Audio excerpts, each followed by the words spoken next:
Hello guys, कैसे हैं आप लोग। गुड इवनिंग सभी को और स्वागत है आपका ऐसे टीचर एकेडमी पर। और मेरा नाम है शादाब आलम। आज की इस क्लास में हम करने जा रहे हैं सीटेट सीडीपी यानी चाइल्ड डेवलपमेंट एंड पेडागोजी। और चाइल्ड डेवलपमेंट एंड पेडागोजी की आज तीसरी क्लास है। 2 क्लास हम पहले कर चुके हैं जो कि आपको प्लेलिस्ट में मिल जाएंगी। आप चैनल पर विजिट करोगे तो वहां आपको प्लेलिस्ट में सारी क्लासेस मिल जाएंगी। इसके अलावा जो अदर सब्जेक्ट है उनकी भी अलग अलग प्लेलिस्ट बना दी गई है। तो प्लेलिस्ट में आपको सारा कंप्लीट तैयारी आपको मिलेगी। सीटेट की सारी वीडियोज आप लगातार वहां से कंप्लीटली देख सकते हैं। तो आपकी ये जो क्लासेस चल रही हैं ये हैं सीटेट दिसंबर 2025 के लिए यानी नए सीटेट के लिए। और ये सारी क्लासेस नई हैं, बेहतरीन वाली, बिल्कुल बेसिक से शुरुआत से सारी क्लासेस हो रही हैं। तो जो भी नए स्टूडेंट है जल्दी से फटाफट से चैनल को सब्सक्राइब बटन दबा लो और सब्सक्राइब करने के साथ साथ बेल आइकन को ऑल पे क्लिक कर लो ताकि आपको सारी क्लासेस रेगुलरली मिलती रहे और आपकी तैयारी बेस्ट हो जाए और आपका एग्जाम पहले अटेम्प्ट में ही क्रैक हो जाए। क्योंकि ये जो सारी क्लासेस हम करा रहे हैं ये नए सिलेबस वाली क्लासेस हैं। जो सीटेट का new syllabus new exam pattern के आधार पर आपको क्लासेस करा रहे हैं और वो भी बिल्कुल बेसिक से।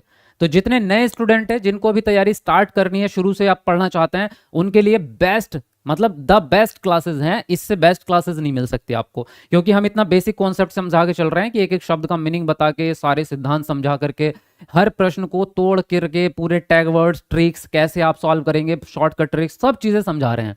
तो मतलब आप जीरो लेवल से तैयारी कर सकते हैं। इसलिए आप सब लोग जो है चैनल को सब्सक्राइब करके बेल आइकन दबा लो ताकि आपको कंप्लीट तैयारी मिलती रहे। अभी आपको प्रीवियस पेपर भी कराऊंगा पिछले 10 सालों के।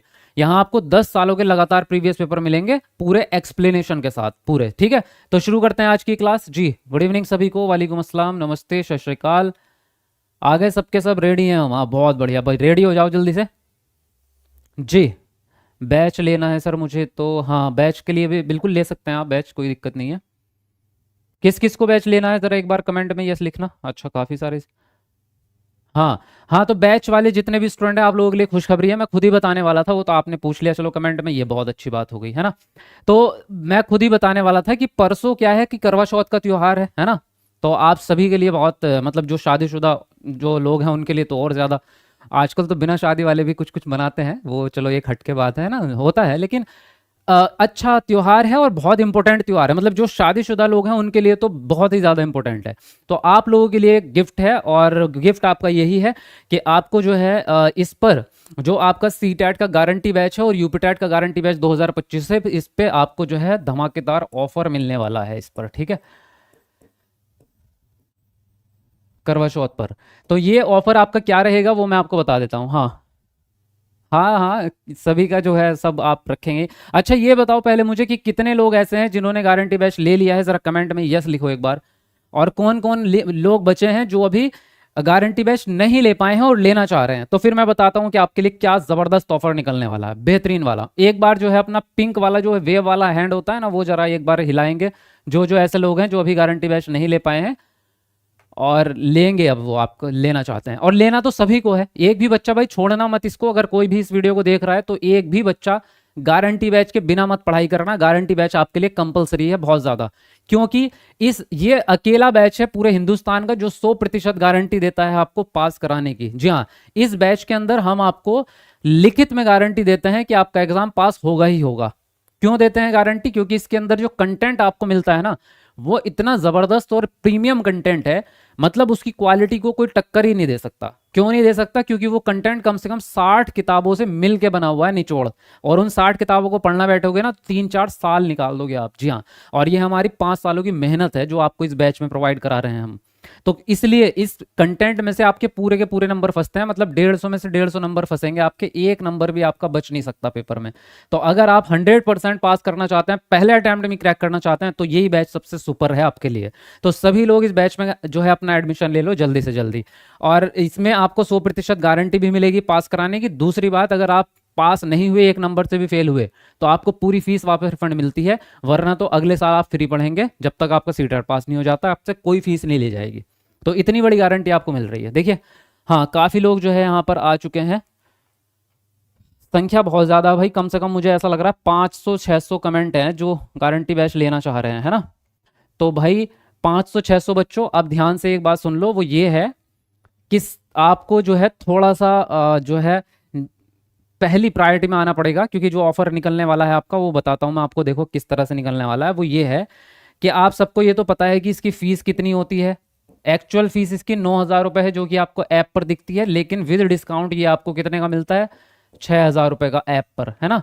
एप्लीकेशन पे एसए टीचर अकेडमी को जो ऐप है वहां से आप इतने में ही खरीदते हैं, पुराने बच्चों ने भी सबने 6,000 रुपये में बैच खरीदा। लेकिन यहाँ जो आपको ऑफर मिलने जा रहा है, ये ऑफर वो ये है कि आपका जो है ये 3 दिन आपको केवल और केवल 3,000 रुपये में मिलेगा। कब कब? आपको कल आपकी 9 तारीख है, 10 तारीख को करवा चौथ है, और 11, क्योंकि कुछ लोग जो है 11 को भी, तो 9, 10 और 11 अक्टूबर को आपको ये बैच मिलेगा 3,000 में। लेकिन अभी और सुनो थोड़ा सा, वो ये है कि इसमें स्टार्टिंग के 100 बच्चों के लिए, शुरू के 100 स्टूडेंट्स को, यानी 100 बच्चों को ये बैच केवल और केवल आपका 2,500 रुपए में मिलेगा। ठीक है, समझ में आ गया लिखित में मेरा? दोबारा लिख देता हूं साफ सा। देखिए, तो अगर आप स्टार्टिंग में बैच ले लेते हैं, जल्दी आप बैच ले लेते हैं, तो आपको शुरू वाले बच्चों को कितने में मिल जाएगा? केवल 2,500 रुपए में ये बैच मिल जाएगा। और यूपी वाले जितने बच्चे हैं वो तो दोनों ही लेना, सी टेट का भी लेना अपना, यूपी टेट का भी लेना भाई, तो आपके लिए दोनों कंपलसरी है। और अगर आप यूपी के नहीं हैं, आप दूसरे राज्य के हैं, तो केवल सी टेट का एग्जाम लेना आप, सी टेट का बैच। ठीक है, तो अगर यूपी से हैं तो दोनों बैच लेंगे। ठीक है, 1,000 कम कर दो। 1,000 क्या, देख तो लो कितना कम हो गया, कम से कम 3,500-4,000 रुपये कम हो गए आपके। बात कर रहे हो 1,000 कम करने की? आपके लिए हमेशा मैं इसमें कभी भी जो है, हमने आपका गारंटी बैच ले लिया है। हाँ, जिन्होंने ले लिया है वो तो बहुत सारे स्टूडेंट हैं। 2,500 तारा देवी देखो कर दिया, आपका कमेंट बाद में आया, आपके पहले से ही मैंने 2,500 कर दिया। लेकिन इसमें आपको जल्दी लेना पड़ेगा। ठीक है, अब खुश हैं आप? एडवांस मुबारक सर जी। मुझे मुबारक मत दो, मैं शादीशुदा ना हूँ भैया, मेरी कोई बीवी भी ना है ना तो मैं करवा चौथ का मेरे को मुबारक देके करोगे क्या तुम लोगों के लिए मुबारकबाद। ठीक है, तो तुम खुश रहो। चलो बाकी मैं बाद में जब मेरी शादी होगी तब बताऊंगा।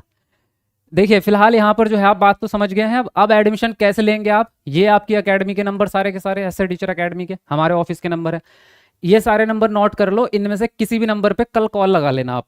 कितने बजे? 10 बजे सुबह, 10 बजे से, सुबह 10 बजे के बाद आप कॉल लगाएंगे। ठीक है, सुबह 10 बजे से लेकर के और रात के 9 बजे तक, 9 बजे तक ये आपका टाइम टेबल रहेगा एडमिशन लेने का। लेकिन रात के 9 बजे तक टाइम तो रहेगा, लेकिन ये बात ध्यान रखना, जैसे यहाँ पे आपने कमेंट, आपने मेरे साथ साथ खुद देखी है लाइव कमेंट, तो कम से कम 600 कमेंट थी जो लोग बैच लेना चाहते हैं। तो अब 600 लोग लेना चाहते हैं, लेकिन केवल 100 सीटें ही हैं जो 2,500 रुपए वाली रहेंगी। तो आप कोशिश ये करना कि सुबह में 10 बजे के बाद अपना तुरंत कॉल लगा के अपना एडमिशन ले लेना, क्योंकि जल्दी अगर ले लोगे तो फिर आपको 2,500 में मिल जाएगा, वरना तो फिर अगर आप लेट होंगे, शाम के समय लेंगे, तो फिर आपको 3,000 में मिलेगा। 3,000 में भी ले सकते हैं आप, अगर 3,000 में भी ले रहे हैं तो भी बेहतरीन ही है आपके लिए, क्योंकि बहुत बड़ा डिस्काउंट है 3,000 भी। लेकिन कोशिश करो 500 रुपये और बचाने की, तो आप जल्दी ले लेना सुबह सुबह, है ना। उसके अलावा अगर आप दोनों पेपर लेंगे ना, जैसे ये तो आपका पेपर 1 का है, और अगर पेपर 2 लेंगे तब भी, अगर आप पेपर 1 प्लस पेपर 2 दोनों लेंगे तो आपको ये 4,000 रुपये में दोनों ही मिल जाएंगे।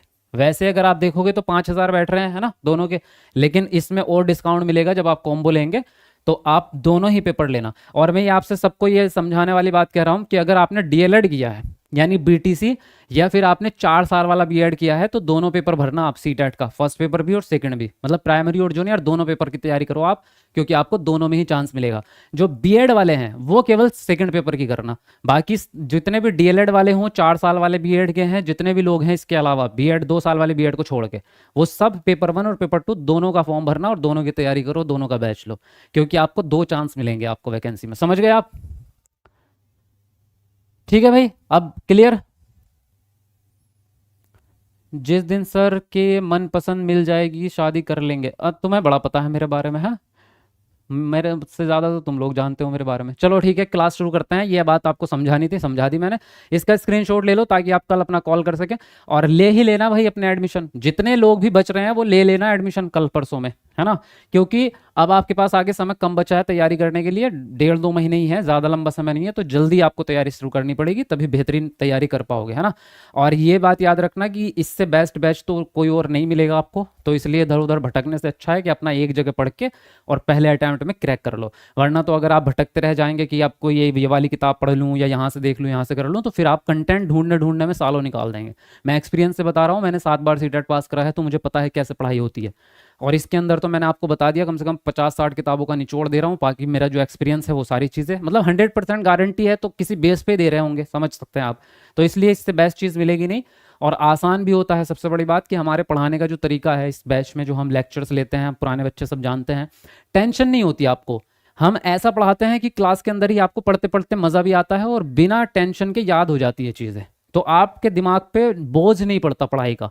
तो इजी वे में हम सारी चीज़ों को सीखते हैं, इसलिए आरामदायक तरीके से आप पास हो जाते हैं। तो चलिए फिलहाल आप अपना कल एडमिशन ले लेना। अब हम शुरू करते हैं अपनी क्लास फटाफट से, और प्लस प्रश्न आपके सामने आ चुके हैं।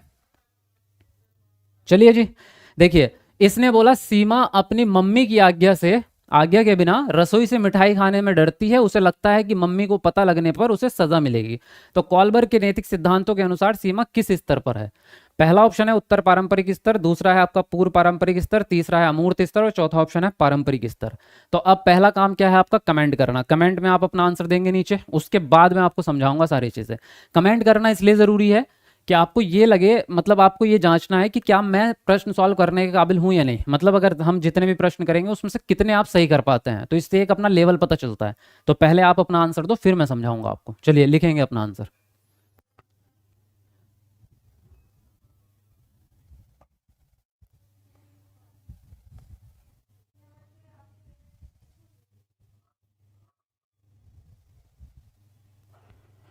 जी, दीपक कुमार ने 40 रुपए का भेजा भाई हमारे गिफ्ट। चलो थैंक यू।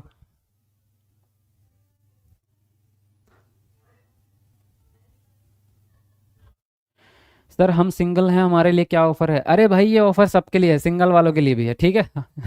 जो आपका ऑफर निकला है वो सभी बच्चों के लिए है, सिंगल के लिए भी है, मिंगल के लिए भी है। वो अगर बारिश पड़ती है तो पूरे गांव में पड़ती है, किसी एक आदमी के घर में थोड़ा पड़ेगी। तो आप सबके लिए है ना, ये मत सोचो आपके आपके लिए, सबके लिए। सर ट्यूसडे हॉलीडे, हाँ ट्यूसडे मंगलवार को हॉलीडे रहता है हमारी एकेडमी का, ऐसे टीचर एकेडमी मंगलवार को बंद रहता है, बाकी संडे को ओपन रहता है बाकी के दिन, ठीक है। सीमा अपनी मम्मी की आज्ञा के बिना रसोई से मिठाई खाने से डरती है, उसे लगता है कि अगर मम्मी ने उसको पकड़ लिया तो उसे सजा मिलेगी। अब इसके अंदर आपके 3 शब्द आए हैं, कौन कौन से देख लो। एक आया है आज्ञा, एक आया है डर और एक है सजा।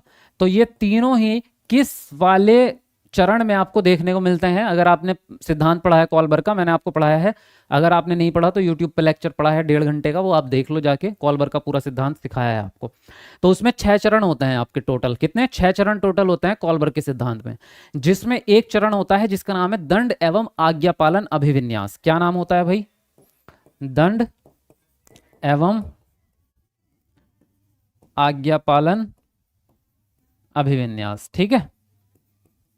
अब ये जो चरण है आपका, ये पहला ही चरण है इनके सिद्धांत का, सबसे पहला चरण है। तो इस चरण में जब बच्चा रहता है तो उसके नैतिक विचार ऐसे काम करते हैं कि वो ये सोचता है, मतलब जितने भी वो काम करेगा ना, वो अपनी मर्जी से नहीं करता, या तो वो सजा से बचने के लिए काम करेगा या बड़ों की आज्ञा मानने के लिए, कि भैया टीचर ने बोला है कि होमवर्क करना चाहिए तो मतलब करना चाहिए। या फिर उसको ये लगता है कि अगर मैंने होमवर्क पूरा नहीं किया कल को टीचर मुझे मारेगी, सजा मिलेगी, इसलिए वो होमवर्क करता है। तो वो दंड से बचने के लिए या आज्ञा पालन करने के लिए ही सारे अच्छे काम करता है, उसको खुद से इतनी अकल नहीं है कि वो अच्छे काम करे। तो इस चरण में यही बात हो रही है, अगर इसमें प्रश्न में देखें। अब ये पहला चरण कौन से स्तर में आएगा? 3 अवस्थाएं हैं, कौन कौन सी? एक होती है पूर्व पारंपरिक, एक होती है पारंपरिक, यानी ये तो आपकी पूर्व पहले नंबर पे आती है, पारंपरिक दूसरे नंबर पे आती है, और ये आपकी तीसरे नंबर पे आती है। ये होती ही नहीं है।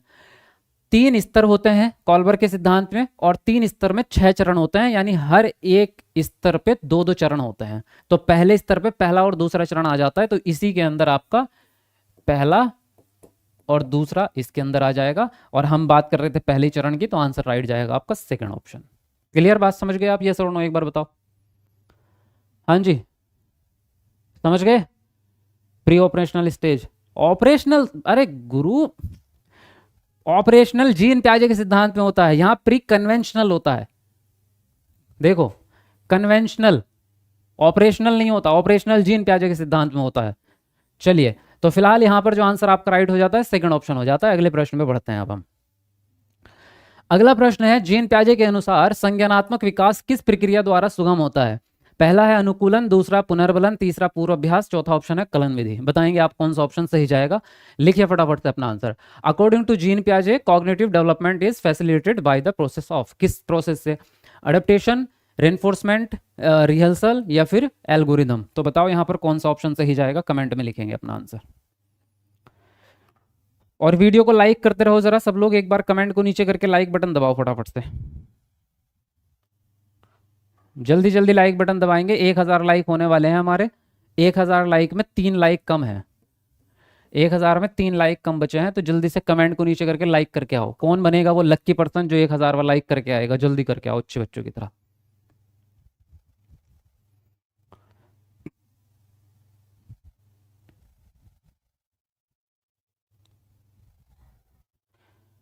हाँ सर, आप जल्दी शादी करो, मैम को देखना है। बेटे मैम को तो अभी मैंने ना देखा, तुम कहाँ से देखोगे? चलो, जीन पियाजे के अनुसार संज्ञानात्मक विकास किस प्रक्रिया द्वारा सुगम होता है?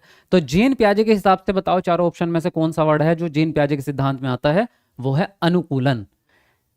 अनुकूलन के माध्यम से बच्चे नए ज्ञान को प्राप्त करते हैं। जब हम किसी चीज को सीखते हैं ना, जैसे हमें पूर्व ज्ञान होता है, एक होता है नया ज्ञान, तो हम नए ज्ञान को पुराने ज्ञान में ऐड कर लेते हैं, है ना, यानी पूर्व ज्ञान का इस्तेमाल करके नई नई चीजें सीखते रहते हैं।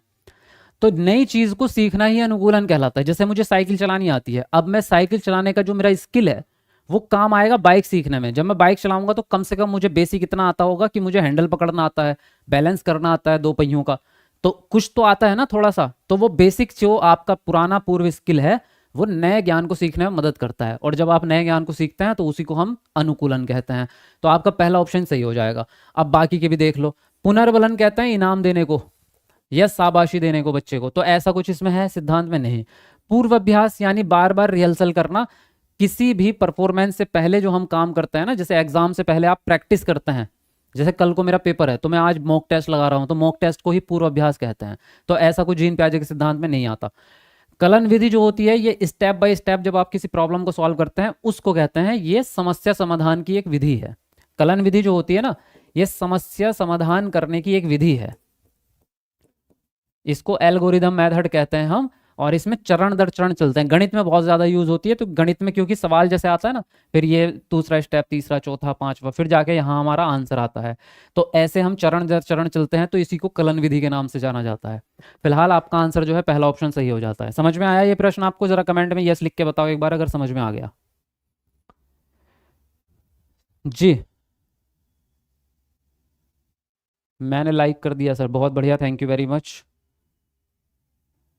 चलिए बढ़े अगले प्रश्न की ओर। बहुत बढ़िया।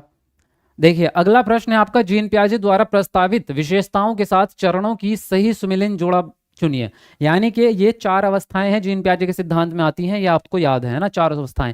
पहली अवस्था संवेदीगामक अवस्था, दूसरी पूर्व संक्रियात्मक अवस्था, मूर्त संक्रियात्मक अवस्था, अमूर्त संक्रियात्मक अवस्था।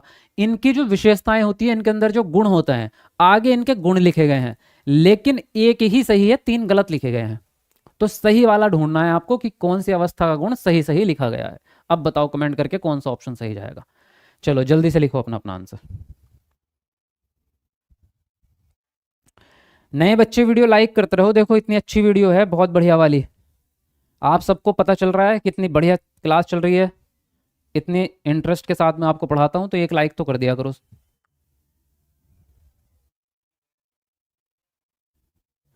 जी एसएसटी का मॉक टेस्ट कब होगा sir? Guarantee batch, guarantee batch के अंदर मॉक टेस्ट, गारंटी बैच के अंदर मॉक टेस्ट अभी कराएंगे। पहले थोड़ा सा सिलेबस तो पूरा होने दो। अभी क्या है कि उसमें सिविक्स चल रहा है आपका, तो अभी पहले थोड़ा सा हो जाए ना, कम से कम 20 25 30 चैप्टर, तो तब मॉक टेस्ट लगाने में मजा आएगा। अगर शुरू में मॉक टेस्ट लगाएंगे आपसे सॉल्व होगा ही नहीं। तो अभी थोड़ा सा वेट करो, पहले थोड़ी थ्योरी हो जाए, फिर उसके बाद में मॉक टेस्ट करवाएंगे आपको। हाँ कल यूट्यूब पे क्लास नहीं हुई थी, मेरी तबीयत थोड़ी कल नासाज थी है ना, और थोड़ा सा रहा था मेरा, इसलिए सुबह भी नहीं हुई, बैच में भी नहीं हुई थी आज तो मेरी क्लास। होता है कभी कभी आदमी थक जाता है, इतना काम रहता है यार, बहुत बर्डन है मेरे ऊपर, तो कभी कभी हो जाता है। वो हफ्ते में एक आध दिन ऐसा आता है कि बहुत ही ज़्यादा थकान हो जाती है, हद से ज़्यादा वाली। देखिए ये होता है जीन पियाजे द्वारा प्रस्तावित विशेषताओं के साथ चरणों का सही वाला जोड़ा कौन सा है। नाटकीय खेल जो बच्चा खेलना शुरू करता है, ये पहली अवस्था में नहीं आता, ये दूसरी अवस्था में आता है, तो पहला तो गलत दिया है इसने। वस्तु स्थायित्व का जो गुण आता है वो पहली अवस्था में आ जाता है, वो दूसरी में नहीं आता। क्रियाओं को मानसिक तौर पर परिवर्तन करने में सक्षम, मानसिक तौर पर ही आप संकल्पनाएं बना लेते हैं, कैलकुलेशंस दिमाग में ही कर लेते हैं, यानी अमूर्त चिंतन हो गया एक तरह से, कि सामने कोई चीज नहीं है, लिख कर भी सॉल्व नहीं कर रहे आप, दिमाग में ही कर लिया मानसिक तौर पे ही, तो ये तो अमूर्त चिंतन हो गया ना। तो ये तो चौथी अवस्था में आएगा, तीसरी में आ ही नहीं पाएगा, है ना। फोर्थ में देखिए, परिकल्पित निगमनात्मक चिंतन यानी परिकल्पना करना यानी अमूर्त चिंतन करना, निगमनात्मक यानी कि नियमों के आधार पर तर्क करना, तो नियम भी अमूर्त होते हैं। तो अमूर्त चिंतन चौथी अवस्था में ही आता है, तो ये डी वाला आंसर आपका सही है। ये वाला चरण की विशेषता सही दी गई है, बाकी सबकी गलत दी गई है, तो फोर्थ ऑप्शन आपका यहाँ पर राइट हो जाएगा। क्लियर है, समझ में आ गया? बताओ जरा एक बार कमेंट करके। मैराथन चलेगी सर? हाँ हाँ मैराथन चलेगी, क्यों नहीं चलेगी। मैराथन का तो मुझे भी शौक है, मतलब मैराथन में आपको मजा आता है, मुझे भी आता है। मैंने आपको अभी भी पीछे कम से कम 7-8 मैराथन क्लासेस अब तक मैं करा चुका हूँ आपको, है ना। इस वाले महीने नहीं हो पाए हमारी मैराथन, क्योंकि इस वाले महीने मेरी तबीयत खराब हुई थी, आपको तो पता था। मुझे बहुत बुखार हुआ था और नज़ला खांसी पता नहीं क्या क्या हुआ था, तो इसलिए इस महीने नहीं हो पाई थी हमारी। पिछले महीने तो हमने कितनी 7-8 मैराथन क्लास की थी। देखिए लेव वाइगोत्स्की के अनुसार बच्चों को सीखने में सक्षम बनाने के लिए इनमें से कौन से कारक की महत्वपूर्ण भूमिका है? संवाद, व्याख्यान, सजा या पुरस्कार? बताओ यहाँ पर कौन सा ऑप्शन सही होगा। According to Lev Vygotsky which of these is an important activity to enable children to learn? Dialogue, lecture, punishment या रिवॉर्ड? बताओ कौन सा ऑप्शन सही जाएगा। जल्दी जल्दी लिखते रहो।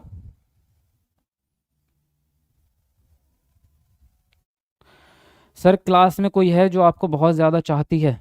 अरे क्लास में तो सभी चाहते हैं, कोई एक क्या, इसमें कौन सी शक वाली बात है, ये तो अच्छी बात है। क्यों चाहते नहीं हो तुम लोग मुझे? सब लोग चाहते हैं।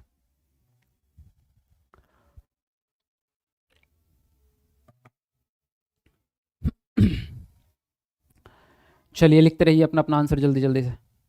नोटिफिकेशन कब आएगा सर जी? रोज़ पूछते हो तुम लोग और मैं रोज़ बताता हूँ और फिर कोई नया आदमी आगे पूछ लेता है। 15 अक्टूबर से 30 अक्टूबर के बीच में आएगा आपका, 15 से 30 अक्टूबर के बीच में आपका नोटिफिकेशन। देखिए इसने बोला वाइगोत्स्की के अनुसार बच्चों को सीखने में सक्षम बनाने के लिए इनमें से कौन से कारक की महत्वपूर्ण भूमिका है।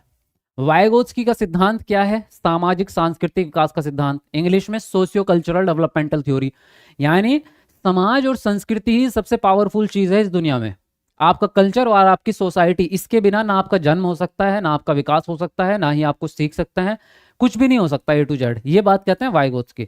तो वाइगोत्स्की के अकॉर्डिंग अकॉर्डिंग आपके सीखने में सबसे ज्यादा भूमिका किसकी होगी? समाज की। लेकिन इसमें समाज तो दिया ही नहीं है, अब किस पे जाएं भाई साहब। अगर इसमें समाज नहीं दिया तो इनका एक और फैक्टर है समाज के अलावा, और वो है भाषा। भाषा इनके सिद्धांत में बहुत बड़ी भूमिका निभाती है। अब इसमें भाषा भी नहीं दिया, तो भाषा से रिलेटेड कौन सी चीज दी है? संवाद। क्योंकि संवाद कहते हैं बातचीत करने को, और बातचीत करना यानी संवाद भाषा का ही एक पार्ट है, तो पहला ऑप्शन ही आपका सही जाएगा। बाकी की चीजें देखो निगेटिव हैं, क्योंकि पुरस्कार और सजा दो ऐसे टैग वर्ड है जो पूरे सीटेट में निगेटिव रहेंगे जिंदगी भर, पूरे सीटेट में ही निगेटिव रहेंगे ये। क्यों रहेंगे? क्योंकि ये दोनों के दोनों बाह्य अभिप्रेरणा पर डिपेंड करते हैं। आप सजा देंगे बच्चे को तब भी वो अपनी मर्जी से काम नहीं करेगा, आप लोगों के दबाव में कर रहा है। अगर आप उसको लालच दे रहे हैं कि 10 रुपए दूंगा ये काम कर दे, तो भी वो अपनी मर्जी से नहीं कर रहा, तब भी आप लालच दे रहे हो। ये दोनों ऐसी चीजें हैं जिसमें आपका बच्चा अपनी मर्जी से नहीं सीख रहा, आप जबरदस्ती करवा रहे हो। और हमें बच्चे के साथ जबरदस्ती नहीं करनी, ये हमारी सारी पॉलिसीज या सारी बाल केंद्रीय शिक्षा यही कहती है। तो ये दोनों टैग वर्ड जहां भी मिले ये तो आपके गलत जाएंगे। दूसरी बात, व्याख्यान मेथड भी कक्षा 1 से 8 तक के बच्चों के लिए नेगेटिव माना जाता है, क्योंकि लेक्चर मेथड होता है बड़े बच्चों के लिए, जो इंटर कॉलेज में पहुंच गए या फिर बीए बीएससी में पहुंच गए, उनके लिए लेक्चर मेथड काम करता है। छोटे बच्चों के लिए लर्निंग बाय डूइंग, एक्टिविटी के माध्यम से सिखाया जाता है, क्योंकि व्याख्यान में बच्चे एक्टिव नहीं हो पाते, केवल टीचर ही बोलता रहता है, बच्चे निष्क्रिय रूप से बैठे रहते हैं, तो वो चीज़ें नहीं सीख पाते बच्चे, इसीलिए व्याख्यान नेगेटिव टैग वर्ड है। तो फर्स्ट ऑप्शन यहाँ पर आपका सही चला जाएगा। समझ गए भाई आप बात? बताओ जल्दी से कमेंट में, क्लास कैसी लग रही है, मज़ा आ रहा पढ़ने में या नहीं आ रहा, बताते तो रहो। चलो बहुत बढ़िया, 1500 लाइक हमारे कंप्लीट होने वाले हैं, 2 लाइक बचे हैं 1500 में। कौन करेगा ये 2 लाइक? जल्दी बताओ, कमेंट को नीचे करके लाइक बटन दबाओ। कौन है वो लक्की पर्सन जो 1500 लाइक करके आएगा, जल्दी बताओ। और देखिए प्रश्न क्या कहता है, निम्न में से किस मनोवैज्ञानिक ने प्रस्तावित किया है कि अंतःक्रिया की बच्चे के भाषिक विकास में बहुत महत्वपूर्ण भूमिका है? जीन प्याजे ने, वाइगोत्स्की ने, बीएफ स्किनर या नॉम चॉम्स्की? बताओ कि कौन सा ऑप्शन, मतलब कौन सा मनोवैज्ञानिक है। चलिए लिखेंगे अपना अपना आंसर।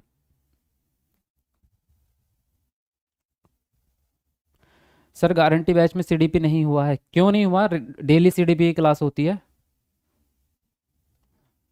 सीडीपी की क्लास में खुद ही कराता हूँ आपको।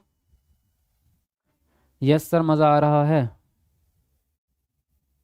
सर आप सोनम वांगचुक के साथ हो। सोनम मतलब वो फुनसुक वाकड़ू वो वाला, क्या 3 इडियट वाला, उसको कह रहे हो आप?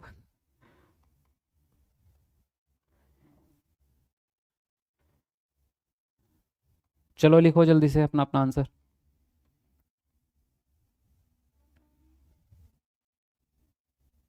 देखिए इसने बोला है आपसे, निम्न में से किस मनोवैज्ञानिक ने यह बात बोली है कि अंतःक्रिया की बच्चे के भाषिक विकास में बहुत महत्वपूर्ण भूमिका है। अब अंतःक्रिया जो है वो एक सामाजिक एक्टिविटी है।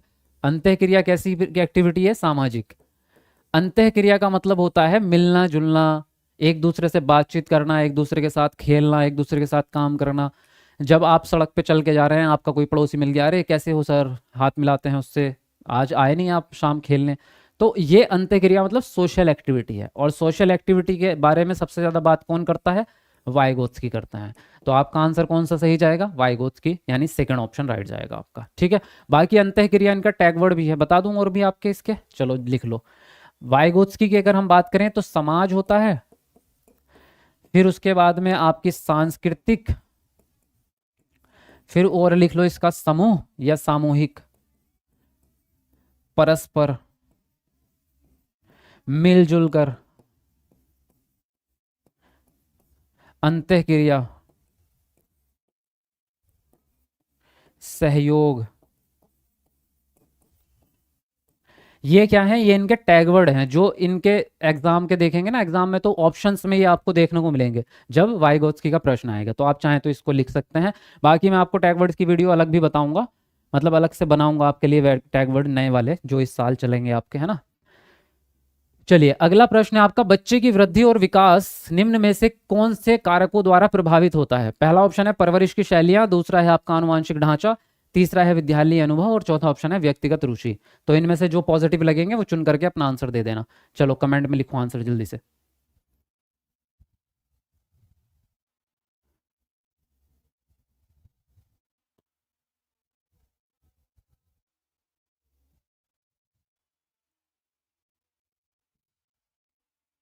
चलिए फटाफट लिखते रहेंगे।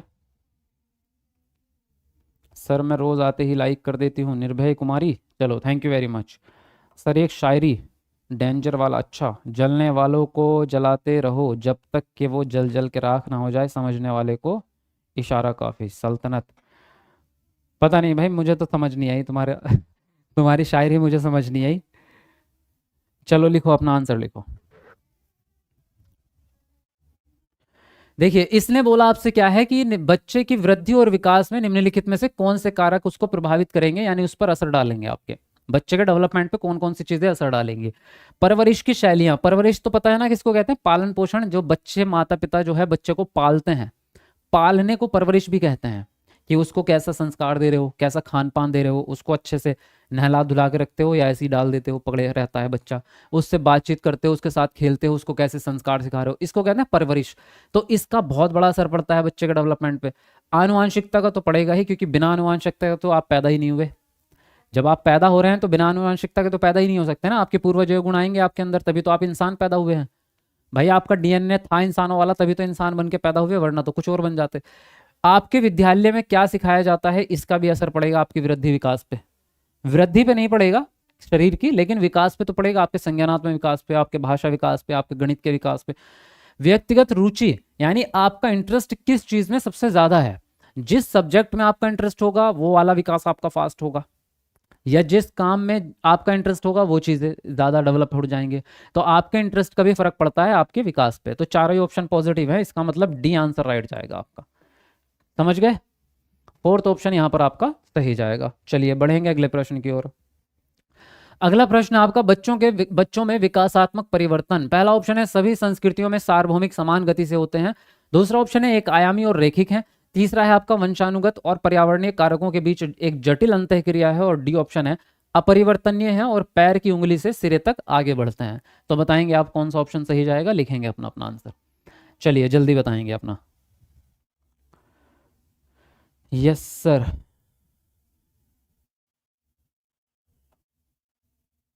मेरी समस्या कभी सॉल्व नहीं करते हैं सर, हम आपका स्टूडेंट नहीं है क्या? दीपक कुमार, अरे ऐसी बात क्यों बोल रहे हो दीपक जी, क्या समस्या है बताओ।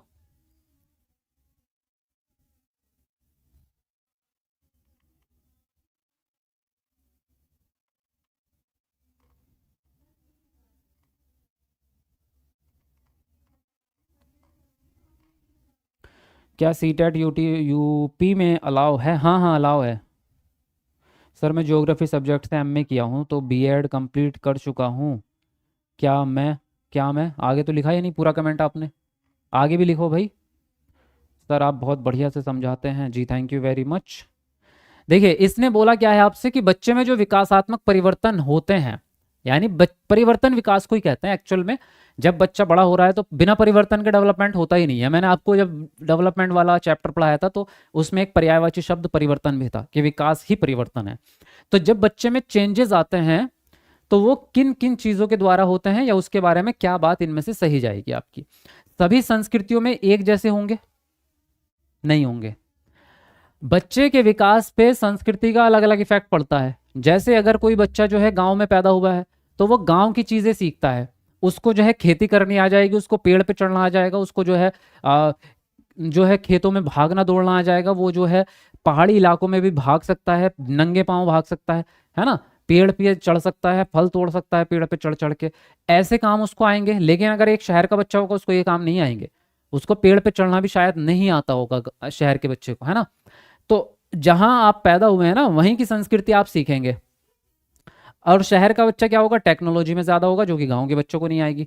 तो आपकी संस्कृति अलग अलग प्रभाव डालती है आपके डेवलपमेंट पे। तो इसलिए हम ये कभी भी नहीं मान सकते कि सारी संस्कृतियों में आपका विकास एक जैसा हो जाएगा या परिवर्तन एक जैसा होगा, कभी भी नहीं हो सकता। दूसरी बात, इसको अगर हम हटा भी दें ना तो ऐसे भी किसी भी बच्चे का विकास एक जैसा नहीं होता, सब में इंडिविजुअल डिफरेंस होता है, यानी व्यक्तिगत विभिन्नता होती है, थोड़ा बहुत अंतर हर बच्चे में मौजूद रहता है। विकास आपका एक आयामी भी नहीं होता कभी भी, ना ही सीधे सीधे रेखिक होता है, बहुआयामी होता है विकास। ये बात तो मैं आपको लिखा भी चुका हूं, आपने नोट की होगी अपनी नोटबुक में। बहुआयामी होता है क्योंकि विकास में कई प्रकार हैं, संज्ञानात्मक विकास है, सामाजिक विकास है, नैतिक विकास है, ये सारे आयाम ही हैं। वंशानुगत और वातावरणीय कारकों की जटिल अंतःक्रिया से होता है, ये बात आपकी सही जाएगी भाई। तीसरी वाली अपरिवर्तनीय है, यानी बदलाव नहीं हो सकता, बिल्कुल गलत बात। बदलाव होता है भाई, विकास में बदलाव नहीं होगा तो विकास होगा ही नहीं। बिना बदलाव के तो विकास होता ही नहीं है। अगर आपने गांव का विकास करना है तो क्या करना पड़ेगा, कच्ची सड़कों को बदल करके पक्की सड़कें बनानी पड़ेंगी, घरों को तोड़ करके पक्के घर बनाने पड़ेंगे। अपने घर में क्या करते हैं, कलर जो आपका इस बार पुराना हो गया फिर नया कलर करेंगे, तो चेंज करेंगे तभी विकास होगा, चेंज नहीं करोगे तो विकास होगा ही नहीं। तो विकास तो हमेशा ही परिवर्तनशील रहा है, तो अपरिवर्तनीय कहना तो गलत बात हो जाएगी। तो आपका जो है सी ऑप्शन यहाँ पर सही चला जाएगा। क्लियर बात। लेकिन मैं भाई आप लोगों से नाराज हो जाऊंगा, देखो लाइक नहीं कर रहे हो तुम लोग। अब तक 2000 से प्लस जाने चाहिए थे हमारे लाइक, इतने सारे लोग लाइव आ रहे हैं, लेकिन अभी कितने पता है, 900 लोग ऐसे हैं जिन्होंने वीडियो को लाइक भी नहीं किया है।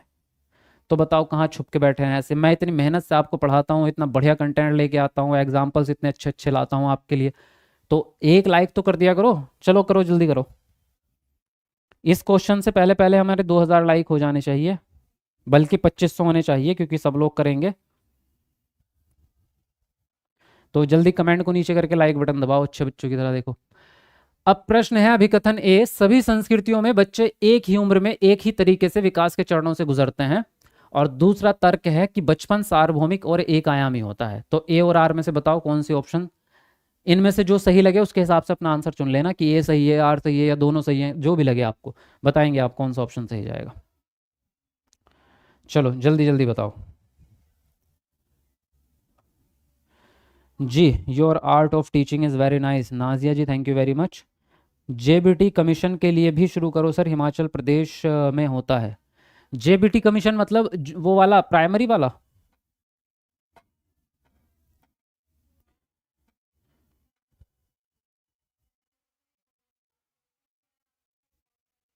बहुत बढ़िया, ऐसे ही पढ़ाई करते रहे ना रेगुलर तो आपका सीटेट आराम से निकलेगा, वो भी बहुत अच्छे नंबरों से, उसकी टेंशन मत लो। बस आप रेगुलर पढ़ाई करो। डेली आपको 7 बजे लाइव आना है, शाम को 7 बजे लाइव क्लास होती है आपकी, है ना। देखिए इसने बोला है आपसे सभी संस्कृतियों में बच्चे एक ही उम्र में एक ही तरीके से विकास के चरणों से गुजरते हैं, ये बात गलत है। सभी संस्कृतियों में, पहली बात तो अभी हमने पिछले प्रश्न में ये बात सीखी है कि सभी संस्कृतियों में विकास एक जैसा नहीं होता, है ना, ये बात सही थी। इसने कहा कि एक जैसा ही होता है। दूसरी बात इसने ये भी बोल दी एक ही उम्र में, तो एक ही उम्र के सारे बच्चे एक समान स्तर पे कभी भी नहीं हो सकते। आप जनरली अपने घर में देख लो, अगर दो बच्चे हैं ना 10-10 साल के, एक की हाइट ज्यादा होगी, एक की कम होगी, तो कैसे एक जैसा हो जाएगा बच्चा? कभी भी एक जैसे नहीं होते, बच्चों में हमेशा डिफरेंस रहेगा ही रहेगा, और वो ऊपर नीचे चलता रहता है।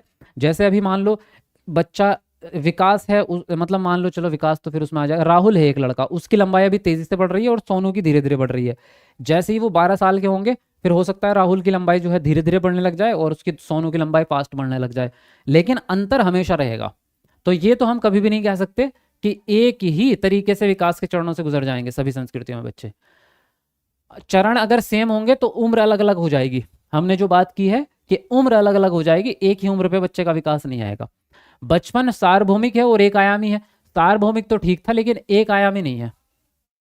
बचपन तो सार्वभौमिक है, बचपन तो सभी बच्चों में आना आना ही है, वो तो सही बात है, लेकिन एक आयामी नहीं है ना। बहुत सारे आयाम है विकास के, संज्ञानात्मक विकास अलग रहेगा, सामाजिक विकास रहेगा, भाषा विकास रहेगा, बहुत सारे आयाम रहेंगे। तो ये तो दोनों ही बातें हमारी गलत हो गई भाई। तो डी ऑप्शन आपका राइट चला जाएगा, ए और आर दोनों के दोनों गलत हैं यहाँ पर। क्लियर, समझ में आई आपको ये बात? एक बार कमेंट में बताएंगे जी। बढ़े अगले प्रश्न की ओर। बहुत बढ़िया, ये हुई ना बात। Thank you very much, 2000 plus हमारे लाइक्स हो गए हैं, लेकिन सभी लोग लाइक करते रहो जल्दी जल्दी, क्योंकि टारगेट हमारा 3000 लाइक का रहेगा। वैसे तो 3000 हमारे डेली आराम से हो ही जाते हैं, तो अब तो टारगेट बढ़ाने लग जाओ आप लोग भी। अब 5000 लाइक किया करो, अब तो आप संख्या में भी बढ़ गए हो, अब तो स्टूडेंट भी हमारे काफ़ी ज़्यादा हो गए हैं, है ना। देखिए, समाजीकरण स्कूल में ही होता है जब बच्चे स्कूल जाना शुरू करते हैं, और तर्क है कि स्कूल द्वितीय समाजीकरण की एकमात्र संस्था है। अब बताओ दोनों में से कौन सी बात आपको सही लग रही है और कौन सी गलत? जल्दी लिखेंगे अपना अपना आंसर आप लोग।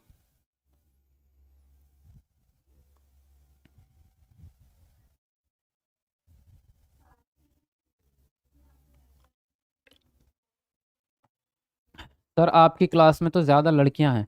बेटे मेरी क्लास में ज़्यादा लड़कियां नहीं है, इसके टीचिंग के फील्ड में ही लड़कियां ज़्यादा हैं।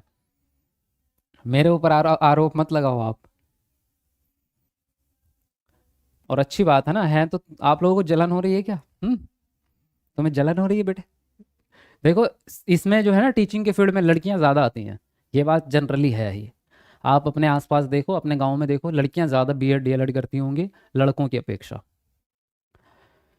जी, जेबीटी कमीशन 8 साल के बाद आया है हिमाचल में। हाँ सर, प्राइमरी के लिए होता है, इसके लिए भी शुरू करो। चलो मैं देखूंगा उसको भी। सर मुझे भी बैच लेना है, फीस थोड़ा और कम कर दीजिए ना प्लीज़। कम तो करी है, कल आपका ऑफ़र है यार, और कल मैंने ऑफ़र निकाल दिया है, आपको शुरू में बताया है। आप देखो वीडियो को, स्टार्टिंग से देखोगे आपको पता चल जाएगा। काफ़ी अच्छा ऑफ़र आज निकला है आपका, कल कल के लिए। जी यस सर, हाँ जी ठीक है। सीटेट का फॉर्म कब तक आएगा? अभी तो बताया थोड़ी देर पहले। लगता है एक अलग से वीडियो बनानी पड़ेगी तुम लोग, वरना मुझे ऐसे ही पूछते रहोगे बार बार। हम्म देखिए, इसने क्या बोला आपसे, सामाजिकरण स्कूल में ही होता है जब बच्चे स्कूल जाना शुरू करते हैं। ये बात आपकी गलत है, क्योंकि सामाजिकरण केवल स्कूल में नहीं होता। सामाजिकरण तो घर से ही शुरू हो जाता है, यानी जब बच्चा पैदा हुआ है उसी दिन से आपका सामाजिकरण स्टार्ट हो गया। पैदा होने के साथ ही सामाजिक विकास स्टार्ट हो जाता है। और प्राथमिक सामाजिकरण आपका क्या रहता है? माता पिता, परिवार। तो परिवार में ही बच्चे ने सीखना शुरू कर दिया। तो ये कैसे कह सकते हैं हम कि स्कूल में जाके शुरू होगा? शुरू तो पहले ही हो गया। दूसरी बात, स्कूल द्वितीय सामाजिकरण की एकमात्र संस्था है, ये बात भी गलत है, क्योंकि द्वितीय सामाजिकरण में केवल अकेला स्कूल थोड़ा आएगा। द्वितीय सामाजिकरण में आपका परिवार, परिवार तो चलो प्राथमिक में आ गया, आपका पड़ोस, आपके दोस्त, आपके टीचर, आपके रिश्तेदार, आपके पड़ोसी, दुकानदार, जितने भी आपके गांव में लोग रहते हैं वो सब द्वितीय सामाजिकरण में आते हैं। उसके अलावा आपकी मीडिया, आपके न्यूज़पेपर हो गया, आपका टेलीविज़न हो गया, आपका मोबाइल फ़ोन हो गया, यूट्यूब हो गया, सारी चीज़ें द्वितीय सामाजिकरण में काम करती हैं। तो केवल और केवल स्कूल अकेला नहीं है, एकमात्र नहीं है द्वितीय सामाजिकरण का स्रोत, और भी बहुत सारे हैं। इसका मतलब ये भी दोनों बातें आपकी गलत हैं। आंसर राइट जाएगा आपका डी ऑप्शन। समझ गए? ए और आर दोनों ही गलत हैं। चलिए बढ़ते हैं अगले प्रश्न की ओर। अगला प्रश्न है, तार्किक गणितीय बुद्धि की क्षमताओं में क्या शामिल है? पहला ऑप्शन है छवियों में हेरफेर, ग्राफिक कौशल और स्थानिक तर्क, कुछ भी जिसमें 2 से अधिक आयाम शामिल हों। दूसरा ऑप्शन है लय ताल स्वर माधुर्य के प्रति संवेदनशीलता। तीसरा ऑप्शन है विशिष्ट पिचों स्वरों और लय के बीच अंतर करना जिसे पहचानने में अन्य लोग चूक जाते हैं। और डी ऑप्शन है पूर्व ज्ञान के आधार पर वर्गीकरण करना, पैटर्न पहचानना व विचारों के बीच संबंध बनाना। अब बताइए कौन सा ऑप्शन सही जाएगा, कमेंट में जल्दी से अपना आंसर लिखेंगे।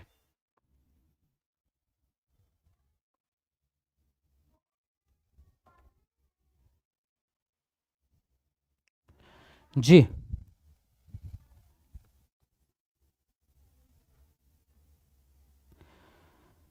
सर, आप ये बताइए कि आप जो पढ़ाते हैं उसका आंसर हम दे देते हैं लेकिन दूसरे सर का आंसर नहीं दे पाते। अच्छा देखो, पहली बात तो मैं दूसरे सर को तो जानता नहीं हूँ, लेकिन इसका कारण एक ये है। इसका एक कारण ये पहले भी आपने ये बात पहले भी बोली है बहुत सारे बच्चों ने कि हम जब क्लास में करते हैं तो हमारे प्रश्न सही हो जाते हैं, घर पे करते हैं तो गलत हो जाते हैं। दिक्कत ये है, मतलब फ़र्क ये पड़ता है कि यहाँ मैं प्रश्न पढ़ के सुनाता हूँ आपको। यहाँ आपके प्रश्न का आंसर देने से पहले मैं इस प्रश्न को पूरा पढ़ता हूँ कि तार्किक गणितीय बुद्धि की क्षमताओं में क्या शामिल है। देखिए भाई, छवियों का हेर फेर, ग्राफिक कौशल।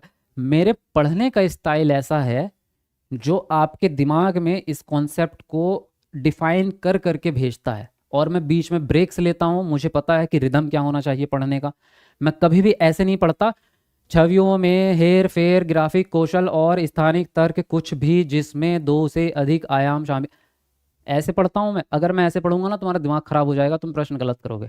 मेरे पढ़ने का वे ऐसा है कि आपके दिमाग में वो जो कॉन्सेप्ट जाता है ना, वो एकदम इतना रिदम के हिसाब से जाता है कि आपका माइंड जल्दी प्रोसेसिंग करके तुरंत जवाब निकाल देता है। तो ये पढ़ने का कारण होता है जो आपके आंसर यहाँ पे ज़्यादा सही जाते हैं, और इसीलिए तो आप क्लास देख रहे हो। यही कारण है ना। ये बात सही बोले हैं सर। तो मुझे पता है भाई, अगर मैं पढ़ना बंद कर दूंगा ना तो यहीं पे आपको ज़्यादा समय लगेगा। ऐसा नहीं कह रहा हूँ कि आप आंसर नहीं दे पाएंगे, आंसर आप देंगे, लेकिन टाइम ज़्यादा लेंगे फिर आप थोड़ा सा। फिर आप 1 मिनट से ऊपर का समय लेंगे, पहले उसको खुद पढ़ेंगे। तो ये वजह है मेरे पढ़ने की।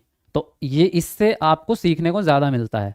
और जैसे मैं पढ़ता हूँ ना, तो जब आप लगातार क्लासेस देखते रहेंगे ना 8-10 दिन तक, 15 दिन तक, तो आपके पढ़ने का स्टाइल भी मेरे जैसा हो जाएगा। और कुछ लोगों का तो हो गया होगा। मैं सही कह रहा हूँ या नहीं, बताओ। आप जब रोज देखेंगे ना तो आपका स्टाइल भी मेरे जैसा ही हो जाएगा। और जब आप इस स्टाइल से पढ़ेंगे ना प्रश्न को, तो पढ़ते पढ़ते ही आंसर का पता चल जाता है, हाँ ये आंसर सही है। आपको बाद में सोचना भी नहीं पड़ता। तो ये तरीका होता है दिमाग को प्रोसेसिंग करने का। चलिए, अब देखिए, इसने बोला तार्किक गणितीय बुद्धि की क्षमताओं में क्या चीज शामिल है। तो तर्क करना भाई, आपको पता है, रीजनिंग, किसी चीज के कारण का पता लगाना कि इस काम के पीछे का लॉजिक क्या है। और गणित तो सबको पता है, कैलकुलेशन। तो छवियों में हेरफेर, ग्राफिक कौशल और स्थानिक तर्क, ये तो स्थानिक बुद्धि हो जाएगी आपकी, क्योंकि स्थानिक तर्क हो गया। ग्राफिक यानी लिखित में, तो ये तो आपका होगा नहीं, ये तो स्थानीय बुद्धि हो जाएगी आपकी। ठीक है, ये तो स्थानिक बुद्धि होगी।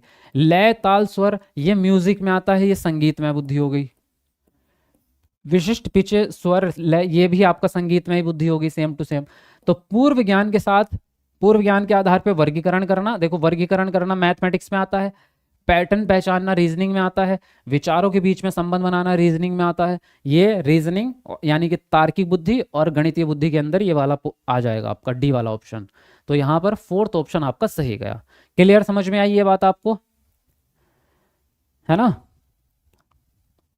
सर मुझे एसएसटी याद नहीं रहता, क्या करूं। एसएसटी याद रह नहीं रहता तो उसको चलो मैं एक दिन बताऊंगा आपको, उसको लॉन्ग टर्म में एक वीडियो बनाऊंगा इसके ऊपर कि कैसे याद करते हैं। याद करने के भी अपने एक तरीके होते हैं। तो मैं इस पे एक वीडियो बनाऊंगा कि आप याद कैसे करें कंटेंट को।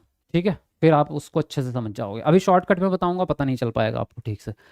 देखिए, अभिकथन ए है आपका, किशोरों की जेंडर भूमिकाओं व रूढ़िवादियों के प्रति दृष्टिकोण और मूल्यों को निर्धारित करने में विज्ञापन और फिल्में एक बड़ा प्रभाव डालती हैं। तर्क है, मीडिया सामाजिकरण की एक शक्तिशाली प्राथमिक संस्था है। अब बताओ ए और आर में से कौन सी बात सही है आपकी। चलो बताओ कमेंट करके अपना आंसर जल्दी से लिखेंगे, जल्दी जल्दी। और न्यू स्टूडेंट जल्दी से आंसर करेंगे, वो लाइक करेंगे वीडियो को। नए बच्चे जल्दी जल्दी फटाफट से लाइक करेंगे। Yellow colour very good looking sir ji, आप बहुत अच्छे लग रहे हैं। थैंक यू जी, थैंक यू वेरी मच।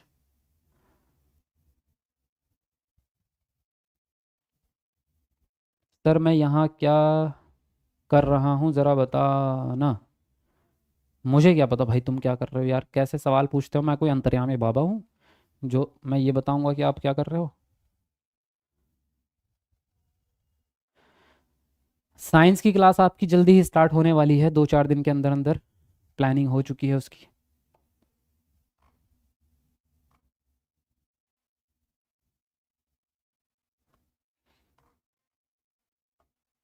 चलो जल्दी लिखो अपना अपना आंसर, बहुत बढ़िया कर रहे हो। देखिए, तो इसने बोला आपसे किशोरों में जेंडर भूमिकाओं व रूढ़िवादियों के प्रति दृष्टिकोण और मूल्यों को निर्धारित करने के लिए विज्ञापन और फिल्में प्रभाव डालती हैं, तो सही बात है ये। यानी कि देखो, इसको समझो बात को, क्या कह रहा है वो। इसने ये बोला है कि जब आप किशोर अवस्था में होंगे, 16-17 साल की उम्र में, 18 साल की, तो आपके ऊपर आपकी विज्ञापन और फिल्में बहुत असर डालती हैं, जो आप जेंडर रोल निभाते हैं कि मैं लड़का हूं तो मुझे क्या क्या करना है और लड़की हूं तो क्या करना है। जब आप फिल्में देखते हैं तो उसका असर आपके ऊपर बहुत ज़्यादा पड़ता है। अब ये डिपेंड करता है कि आप उसमें से कौन सी चीज़ से ज़्यादा प्रभावित हो रहे हैं, है ना। तो लड़के देखते हैं कि भैया हीरो तो जो है 10-10 लोगों को एक साथ मार देता है, तो वो भी क्या सोचते हैं, मैं भी बाहुबली, अभी जो है सबसे भिड़ जाऊंगा, मार दूंगा सबको। और जब सामने से कुछ फिर ऐसा टाइम आता है तो भाई, तुम तो आम इंसान हो ना, वो तो एडिटिंग है, वो तो फिल्म है, वो तो स्टोरी है ना। फिर तुम पिट के आओगे घर पे, फिर तुम्हारी मम्मी जो है और पिटेंगी फिर बाद में कि लड़ाई क्यों करके आए। तो ऐसी चीज़ें आप सीख जाते हैं, उसी इन्हीं फिल्मों की वजह से आप बहुत सारी नई नई चीज़ें सीखते हैं, है ना। लड़कियां भी सोचती हैं कि ऐसी होता है कि सभी लड़के जो है शाहरुख खान जैसा प्यार करेंगे, है ना, और मुझे जो है रोज़ चॉकलेट मिलेगी, रोज़ जो है नए नए सरप्राइजेस गिफ्ट मिलेंगे, मेरा हस्बैंड जो है मुझे रोज़ गिफ्ट ला के देगा, मुझे रोज़ जो है स्विट्ज़रलैंड घुमाने ले जाएगा। रियल लाइफ में ऐसा थोड़ी होता है भाई। उसकी सैलरी 20-25 हज़ार रुपये है, वो तुम्हें रोज़ कहाँ से गिफ्ट दे देगा। वो खाना खिला रहा है, वही बहुत बड़ी बात है, वो खुद नहीं खा पा रहा बेचारा। लड़कों से कभी पूछा है ज़िंदगी में, ये जो लड़कियां सोचती हैं कि लड़का हमें चॉकलेट खिलाता रहे, आप कभी जिंदगी में लड़कों से पूछ के देखा है उसको चॉकलेट खाए हुए कितना समय हो गया। मजाक से हट के सीरियसली पूछ के देखना कभी। 1-1 साल, 2-2 साल, 3-3 साल हो चुके होंगे लड़कों को चॉकलेट खाए हुए, और वो फिर भी अपने पॉकेट मनी से बचा बचा के तुम लोगों के लिए चॉकलेट ला के देते हैं। वैल्यू समझो क्या है उसकी वैल्यू। चलिए, फिलहाल हम बात कर रहे थे कि इसका एक बड़ा प्रभाव पड़ता है आपके जीवन पे। और मीडिया जो है वो सामाजिकरण की शक्तिशाली संस्था तो है, लेकिन प्राथमिक नहीं है। मीडिया द्वितीयक है। मीडिया जो होती है वो द्वितीयक संस्था होती है, ना कि प्राथमिक। प्राथमिक सिर्फ एक ही है और वो है आपका परिवार, बाकी सब कुछ द्वितीय ही है। चाहे आपकी मीडिया हो, चाहे आपका टीचर हो, चाहे आपकी पुस्तकें, चाहे आपका फोन, सब कुछ सेकेंडरी है। तो मीडिया सेकेंडरी है। तो ए तो सही है लेकिन आर गलत है। आंसर राइट जाएगा सी ऑप्शन। ए सही है लेकिन आर गलत है। समझ गए आप बात को? जी सर, मुझे तो 10th में मिला था, एक लड़की दी थी तब ही खाए थे। अनवर आलम, तुम्हारा दुख तो यार मुझे लग रहा पूरी दुनिया में सबसे बड़ा ही दुख हो गया तुम्हारा है। कक्षा 10 में तुमने चॉकलेट खाई थी, उसके बाद जिंदगी में चॉकलेट नहीं खाई। ऐसा तो जुल्म ना करो यार, जाओ अभी खा लो, 10 रुपए की मिल जाएगी, सस्ती वाली खा लो। जरूरी थोड़ी है कि वही खानी है 200 रुपए वाली। देखिए, विभिन्न पृष्ठभूमियों के बच्चों के सीखने की सुविधा के लिए शिक्षकों को चाहिए कि वे गैर प्रासंगिक पाठ्यक्रम का पालन करें। दूसरा है विभेदित निर्देश लागू करें। तीसरा है मानकीकृत मूल्यांकन का पालन करें। और डी ऑप्शन है बहिष्करण प्रथाओं का अभ्यास करें। तो बताएंगे आप कौन सा ऑप्शन सही जाएगा? लिखेंगे जल्दी से अपना अपना आंसर। एसएसटी सर बहुत अच्छा पढ़ाते हैं लेकिन मुझे याद नहीं रहता। हाँ, वो मैं समझ गया आपकी बात।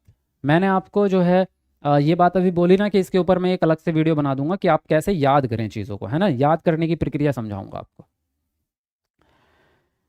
सर आपको कितने साल हो गए चॉकलेट नहीं खाए? अरे, मैंने तो अभी खाई होगी, 1-2 महीने के अंदर ही अंदर ही खाई होगी। मैं थोड़ी ऐसा इंसान हूँ कि मैं किसी के इंतज़ार करूंगा। मैंने अपने जीवन में ना कभी किसी को चॉकलेट दी है ना कभी ली है। सच्ची बता रहा हूँ, मेरा पूरा जीवन निकल गया आज तक, पूरे जीवन की शर्त है। अब मैं याद करके सोचूं, देखो किसी ने दी होगी, नहीं आ रहा भाई। अभी तक तो नहीं दी चॉकलेट, तो ना किसी ने आज तक मुझे दी है और ना ही मैंने कभी किसी को दी है ना। खुद ही खरीद के खाई है, खुद ही खाई है भाई। दुकान से खरीदते हैं, खा लेते हैं जब मन करा। बाकी हमें इतना ज़्यादा शौक भी नहीं है चॉकलेट वॉकलेट का। वो तो कभी महीने 2 महीने में कभी एक बार मन कर गया तो खा लिया, वरना तो नहीं। क्या कह रहे हो? लॉलीपॉप? अच्छा, वो सस्ते की वजह से अपनी वाइफ को देनी ही पड़ेगा। अच्छा, वाइफ को चॉकलेट देनी पड़ेगी। कोई बात ना, वाइफ के लिए तो मैं दुकान खरीद के ला दूं बेटे, चॉकलेट क्या चीज़ है, उसके लिए तो पूरी दुकान ही खोल दूं मैं, फैक्ट्री खोल दूं चॉकलेट की। देखिए, विभिन्न पृष्ठभूमियों के बच्चों के सीखने की सुविधा के लिए शिक्षकों को चाहिए कि वे क्या करें भाई। अब जब बच्चे विभिन्न पृष्ठभूमि के हैं, यानी कि उनकी भाषा भी अलग हो सकती है, अलग अलग बैकग्राउंड्स आ रहे हैं, उनकी भाषा अलग हो सकती है, उनके सीखने के तरीके अलग हो सकते हैं, मतलब इंडिविजुअल डिफरेंस रहेगा बच्चों में। तो गैर प्रासंगिक तो पाठ्यक्रम जिंदगी में कभी नहीं चलेगा आपका। गैर प्रासंगिक का मतलब ये हो गया ऐसा पाठ्यक्रम जो उनके जीवन से रिलेटेड नहीं है। प्रासंगिक मतलब रिलेवेंट, और गैर प्रासंगिक इरिलेवेंट, या मतलब ये कि उनके जीवन से कोई संबंध नहीं है उस पाठ्यक्रम का, तो फिर वो तो बेकार पाठ्यक्रम है ना, वो किसी काम थोड़ी आएगा फिर। आपको विभेदित निर्देश लागू करने चाहिए जब बच्चे विभिन्न प्रकार के होंगे। विभेदित निर्देश का मतलब होता है अलग अलग बताना, हर बच्चे को अलग अलग तरीके से पढ़ाना, अलग अलग निर्देश देना, क्योंकि बच्चे खुद ही अलग हैं, बच्चों के सीखने के तरीके अलग हैं, बच्चों की भाषाएं अलग हैं, बच्चों का ज्ञान अलग है, तो उनको बातें भी अलग अलग करनी पड़ेगी उनसे, और पढ़ाने का तरीका भी अलग अलग। तो इसीलिए विभेदित वाला आंसर राइट जाएगा आपका। मानकीकृत मूल्यांकन, देखो निगेटिव टैग वर्ड है जो कि मैं आपको कई दिनों से पहले से समझाते आ रहा हूं। मानकीकृत का मतलब होता है एक जैसा, सारे बच्चों का मूल्यांकन एक जैसा, तो एक जैसा नहीं कर सकते आप। बहिष्करण प्रथाएं होती हैं भेदभाव करना, बच्चों को अलग अलग बंटवारा कर देना, तो ये भी गलत हो जाएगा। सेकंड ऑप्शन आपका राइट है यहाँ पर, क्लियर। ठीक है भाई, समझ गए आप, है ना। चलिए बढ़ेंगे अगले प्रश्न की ओर। अगला प्रश्न आपका आकलन। तो आकलन को अधिगम को दिशा देनी चाहिए, और किसका आकलन करना है इससे निर्धारित होना चाहिए कि क्या पढ़ाना है। दूसरा ऑप्शन है आकलन को सीखने से नहीं जोड़ा जाना चाहिए क्योंकि दोनों अलग अलग प्रक्रियाएं हैं। तीसरा ऑप्शन है आकलन को बच्चों को समान क्षमता समूहों, धीमे सीखने वाले बुद्धिमान बच्चों के पृथक समूह बनाने के लिए इस्तेमाल किया जाना चाहिए। और डी ऑप्शन है अधिगम को बच्चों की सीखने की तैयारी से लेकर शिक्षण अधिगम प्रक्रिया का एक अभिन्न अंग होना चाहिए। तो बताएंगे आप कौन सा ऑप्शन सही जाएगा, कमेंट में अपना आंसर देंगे सब लोग। हाँ, सी टैट और एस टैट दोनों देना पड़ेगा, हाँ दोनों अलग अलग चीज़ें हैं भाई, सी टैट अलग है अपने में, एस टैट जो होता है वो कक्षा 9 से 12 तक के लिए है, सी टैट कक्षा 1 से 8 तक के लिए, दोनों का रोल अपने आप में अलग अलग है। चलो वीडियो लाइक करो यार जल्दी जल्दी, 2500 लाइक अभी कर नहीं पाए आप लोग, जल्दी जल्दी करते रहो जी।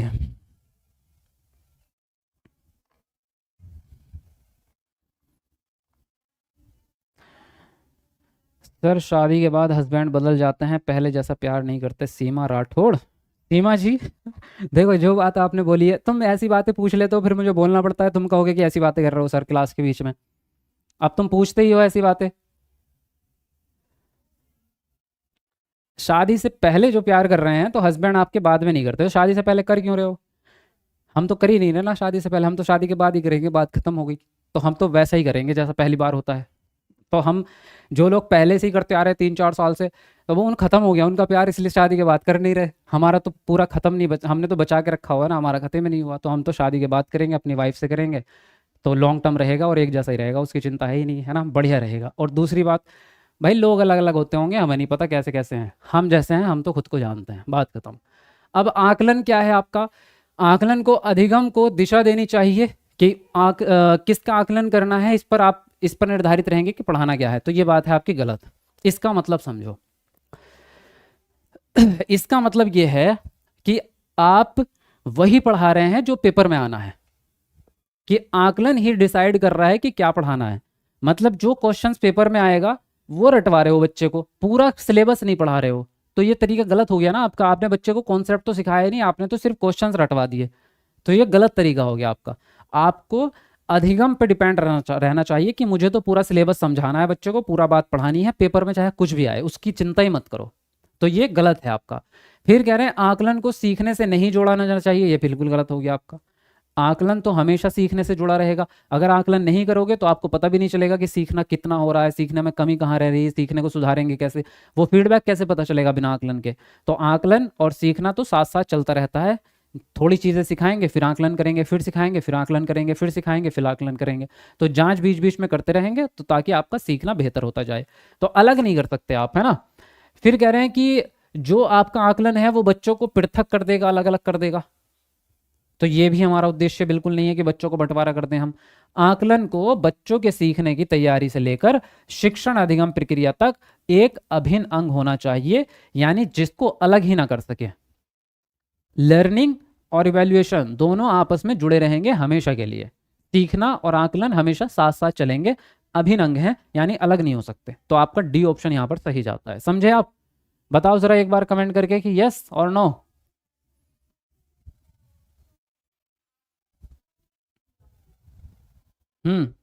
ठीक है। अभी डीएलएड हरियाणा में हो रहा है पेपर। अच्छा,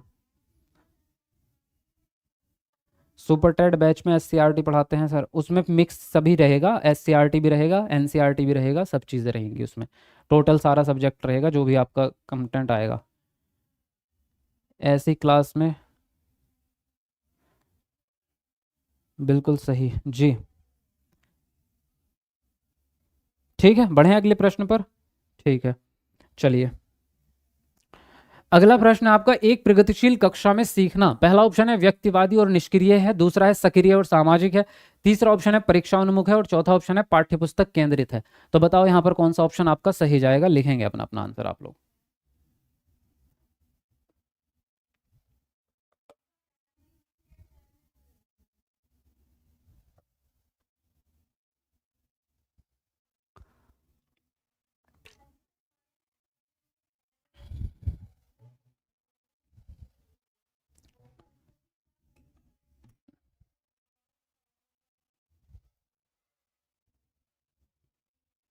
देखिए, इसने बोला है एक प्रगतिशील कक्षा में सीखना कैसा होना चाहिए। निष्क्रिय तो बिल्कुल भी नहीं हो सकता भाई, बाल केंद्रित होना चाहिए, यानी बच्चा एक्टिव रहेगा। सक्रिय और सामाजिक होना चाहिए, यह आंसर आपका राइट जाएगा। प्रगतिशील कक्षा में लर्निंग हमेशा एक्टिव रहेगी, बच्चा भी एक्टिव रहेगा। सामाजिक इसलिए क्योंकि मिलजुल के सीखते हैं बच्चे। जब बच्चे आपस में एक दूसरे के साथ मिलकर सीखेंगे तो आपका लर्निंग सामाजिक हो जाएगी। परीक्षा की तरफ हमारा रुख नहीं होना चाहिए कि हम परीक्षा के आधार पर पढ़ाएं। अभी पिछले प्रश्न में यही बात करी हमने कि हम वो चीज़ नहीं पढ़ाएंगे जो पेपर में आ रही है। हम तो बच्चे को पूरी चीज़ सिखाएंगे, परीक्षा में चाहे कुछ भी आए। तो हम परीक्षा केंद्रित कभी नहीं रहेंगे, अधिगम केंद्रित रहेंगे। और पाठ्य पुस्तक पे भी केंद्रित नहीं रहेंगे आपकी, केवल जितना किताब में दिया है उतना ही पढ़ाना है, उससे ज़्यादा कुछ नहीं करना। किताब के अलावा भी बहुत सारी एक्टिविटीज़ हम कराते हैं, दैनिक जीवन की जो है एक्टिविटीज़ कराते हैं बच्चे को, काम करवा के सिखाते हैं बच्चे को, है ना। तो आपका जो आंसर राइट होगा सेकंड ऑप्शन यहाँ पर क्लियर हो जाएगा। चलिए अगले प्रश्न पे आते हैं। अभिकथन ए है आपका, शिक्षकों को बच्चों के मूल्यांकन के लिए मानकीकृत पाठ्यक्रम और प्रक्रियाओं का पालन करना चाहिए। और तर्क है, समावेशी कक्षा का उद्देश्य मतभेदों को खारिज कर सभी को समान बनाने की दिशा में काम करना है। तो ए और आर के हिसाब से आप बताएंगे कौन सी बात आपकी सही जाएगी। चलिए जल्दी से कमेंट में अपना अपना आंसर लिखेंगे आप।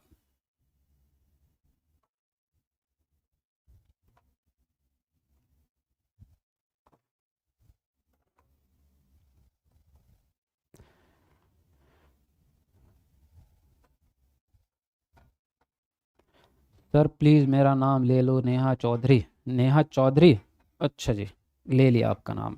खुश? चलिए लिखते रहिए अपना अपना आंसर सब लोग, और वीडियो लाइक करते रहो जल्दी से। अभी सब लोगों ने लाइक नहीं किया है, जल्दी लाइक करो फटाफट। 2500 लाइक हमारे होने वाले हैं। तो जिसने लाइक नहीं किया ज़रा कमेंट को एक बार नीचे करके लाइक बटन दबा दो जल्दी, अच्छे बच्चों की तरह जल्दी कर दो। इतनी बढ़िया क्लास है तो लाइक तो किया करो। अब देखिए इसने पूछा क्या है, शिक्षकों को बच्चों के मूल्यांकन के लिए मानकीकृत पाठ्यक्रम और प्रक्रिया का पालन करना चाहिए। बिल्कुल गलत हो जाएगा। मानकीकृत जहां दिखे ना, गलत ही है वो। स्टैंडर्ड, क्योंकि स्टैंडर्ड का मतलब हो गया कि सारे बच्चों का एक समान। तो सारे बच्चों को एक समान नहीं पढ़ा सकते आप, क्योंकि बच्चों का स्तर अलग अलग है, बच्चों की क्षमताएं अलग अलग हैं, बच्चों की विशेषताएं अलग है। कोई दृष्टि बाधित हो सकता है, कोई श्रवण बाधित हो सकता है, किसी की बुद्धि बहुत हाई है, किसी की बुद्धि बहुत कम है। तो सब बच्चों को एक जैसा नहीं पढ़ा सकते। तो कभी भी मानकीकृत नहीं चलेंगे आप फ्लेक्सिबल रहेंगे, लचीले, लचीलापन होना चाहिए आपके कंटेंट में। समावेशी कक्षा का उद्देश्य मतभेदों को खारिज करना, गलत। मतभेद को खारिज नहीं किया जा सकता कि सभी बच्चों में अगर व्यक्ति की विभिन्नता है तो उसको आप मिटा नहीं सकते। आप उसको स्वीकार करेंगे और उसी के अकॉर्डिंग पढ़ाएंगे, आप उसको बदल नहीं सकते, है ना। तो खारिज नहीं कर सकते। तो दोनों ही बातें गलत हो जाती हैं। डी ऑप्शन आपका राइट जाएगा, ए और आर दोनों गलत हैं। क्लियर भाई? चलिए अगला प्रश्न क्या है देखिए। अगला प्रश्न है, जब विशिष्ट आवश्यकता वाले बच्चे एक समावेशी कक्षा में प्रवेश लेते हैं तो निम्न में से कौन सा कथन सही है? पहला है, विशिष्ट बच्चों का सामान्य बच्चों के साथ सीखना अवास्तविक है। दूसरा ऑप्शन है, विशिष्ट आवश्यकता वाले बच्चे सीखने के लिए अभिप्रेरित नहीं होते। तीसरा ऑप्शन है, शिक्षकों को शिक्षण की पद्धतियों में बदलाव की आवश्यकता है। और फोर्थ है आपका, इससे सभी बच्चों के साथ कार्य करने की क्षमता व अलग अलग दृष्टिकोण को तुल्य करने के कौशल सुदृढ़ होते हैं। तो बताएंगे आप कौन सा ऑप्शन यहाँ पर सही जाएगा, लिखेंगे अपना अपना आंसर। वो फोर्थ वाला दिख नहीं रहा मेरे ख्याल से, तो ये सेकंड और थर्ड है, यहाँ पे 3 लिखा है। ठीक है, ठीक, सेकंड और थर्ड। अब बताओ यहाँ पर कौन सा ऑप्शन सही जाएगा आपका?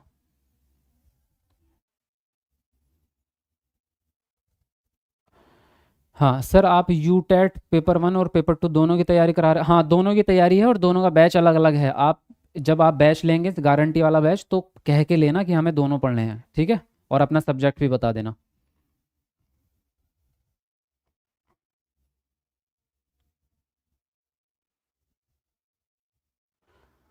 चलो जल्दी लिखो अपना अपना आंसर।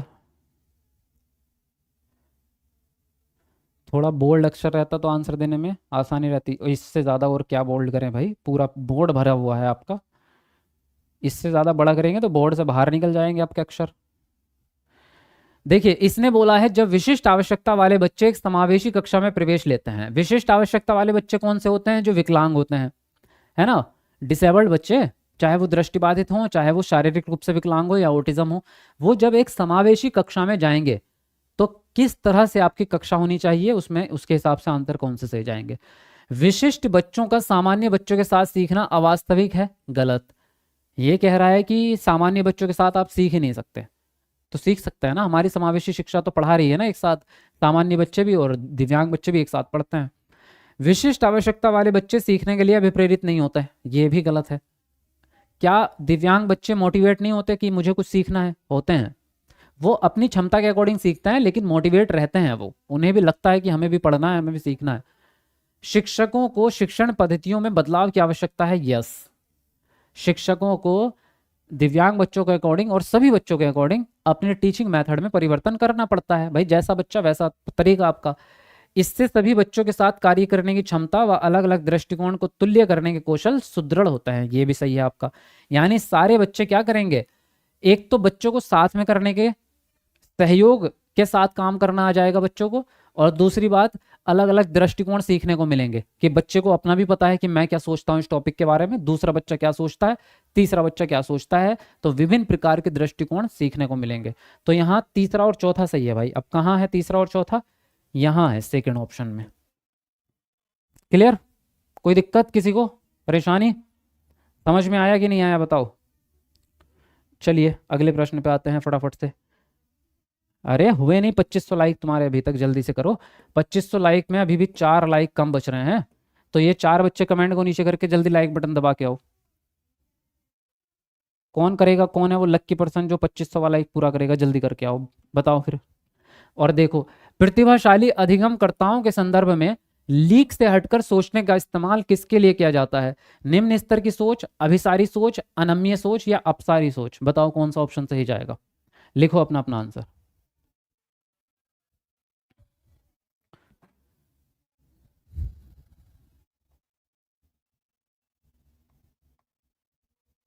इसका प्लेलिस्ट अलग बना दो सर, ठीक है, इसका प्लेलिस्ट कल आपका अलग बना दूंगा, वैसे पिछला प्लेलिस्ट भी बना हुआ है।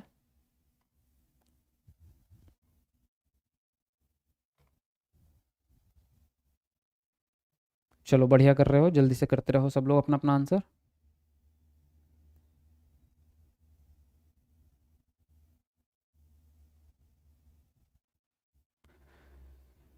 हाँ देखिए, तो इसने आपसे बोला है कि प्रतिभाशाली अधिगमकर्ताओं के संदर्भ में लीक से हटकर सोचने का इस्तेमाल किसके लिए किया जाता है? लीक से हटकर सोचने का मतलब ये होता है, लीक का मतलब होता है एक रास्ता जिस पे हर आदमी चल रहा है। वैसे लीक पुराने जमाने में उसको कहते थे जहां पे बैलगाड़ी चला करती थी जिस रास्ते में, उसको। लेकिन लीक का मतलब यही होता है कि एक ही रास्ता है, उसी से हर आदमी जाता है। तो जब हर आदमी एक ही तरीके को अपनाया जा रहा है, एक ही तरीके को अपनाया जा रहा है, तो एक बच्चा अलग हट के आता है, वो कहता है मैं क्यों करूं इस रास्ते से काम, मेरा तो मुझे तो अलग तरीके से करना है, तो वो थोड़ा अलग काम करने लगता है। यानी जो परंपरा चली आ रही है उसको तोड़ करके आप विभिन्न प्रकार से सोचने की कोशिश करते हैं। जैसे पहले ग्लास से ही मतलब उससे पानी पीते थे सब लोग, लोटे से और मिट्टी के गिलास से।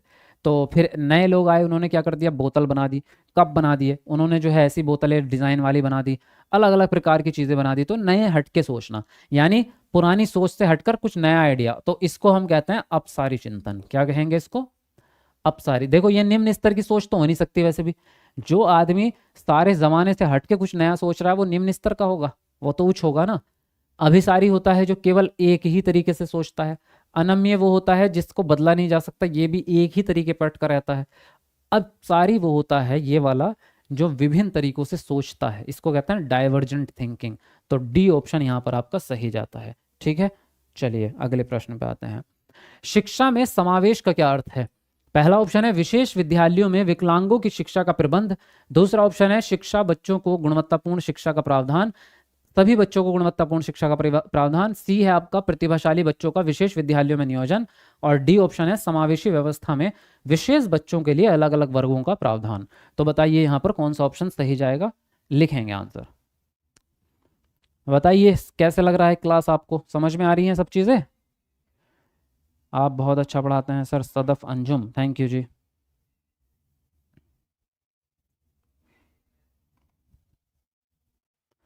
चलो फटाफट लिखते रहो अपना अपना आंसर।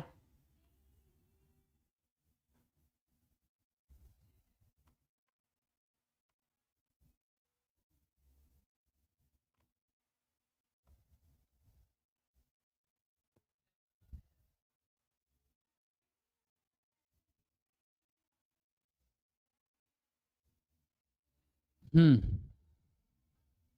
देखिए इसने बोला है शिक्षा में समावेश का क्या अर्थ है। अब समावेश का मतलब तो आप सबको पता है, यानी कि सारे बच्चे एक साथ पढ़ते हैं, दिव्यांग बच्चे भी, असामान्य बच्चे भी। विशेष विद्यालयों में विकलांगों की परीक्षा, ये तो गलत हो गया। सभी बच्चों के लिए गुणवत्तापूर्ण शिक्षा, प्रतिभाशाली बच्चों का विशेष विद्यालयों में नियोजन, गलत, क्योंकि अलग स्कूल में किसी को भी नहीं भेजना। समावेशी व्यवस्था में विशेष बच्चों के लिए अलग अलग वर्ग होंगे, यानी अलग क्लासरूम होंगे, नहीं, गलत है ये भी। समावेशी व्यवस्था में अलग क्लासरूम नहीं होते, सारे बच्चे एक ही क्लास में पढ़ते हैं, दिव्यांग बच्चे भी, सामान्य बच्चे भी, सब बच्चे एक साथ पढ़ते हैं। तो आपका आंसर जाएगा सेकंड वाला, राइट। ठीक है, चलिए अगला प्रश्न क्या आता है देखते हैं। पठन वैकल्य मुख्यतः किस में चुनौती से संबंधित है? सुनने में, पढ़ने में, बोलने में, या बोलने और सुनने दोनों में? तो बताओ जल्दी से, ये तो आसान सही है, इसका आप जल्दी आंसर दीजिए।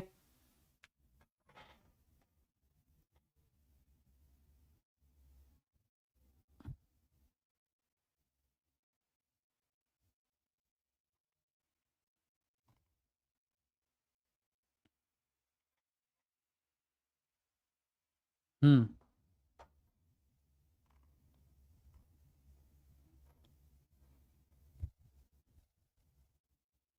बहुत बढ़िया। देखिए तो पठन वैकल्य भाई डिसलेक्सिया को कहते हैं, और डिसलेक्सिया जो है किस चीज में दिक्कत आती है? डिसलेक्सिया वाले बच्चे को पढ़ने में दिक्कत आती है, उसको उसको अक्षर पहचानने में भ्रमित होता है, तो रीडिंग में दिक्कत आएगी डिसलेक्सिया वाले बच्चे को। अगला प्रश्न क्या है? निम्नलिखित में से कौन समावेशी कक्षाओं की विशेषता नहीं है? पहला ऑप्शन है आपका सहकारात्मक अधिगम, दूसरा है सीखने के लिए सार्वभौमिक डिजाइन, तीसरा है उपयुक्त समायोजन, और डी है आपका मानकीकृत निर्देश। तो बताएंगे आप कौन सा ऑप्शन यहां पर सही जाएगा? लिखेंगे अपना आंसर। चलो जल्दी से लिखेंगे।